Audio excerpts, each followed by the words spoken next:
Boštjan Bandelj, Belektron, 35% povečanje, 324 milijonov, 5. mesto. Kaj bova rekla Boštjanu Bandlu? Vemo, da tudi obvlada investiranje, ne vem, koliko ste se pogovarjali z njim o investiranju. Zanimivo je, kako ima razpršeno v svoje premoženje. Na eni strani core business še vedno ostaja Belektron, podjetje, ki se ukvarja s trgovanjem emisijskih kuponov.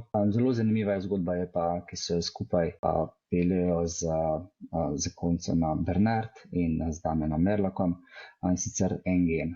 To podjetje je pa v bistvu eno največjih skokov v letošnjem lestvici, oziroma je največji skok. Ob tem pa predvsej tudi ustanavlja druga podjetja, recimo razdvojuje, oddeljuje en del premoženja z Belektrona in potem upravlja prek njega investicije.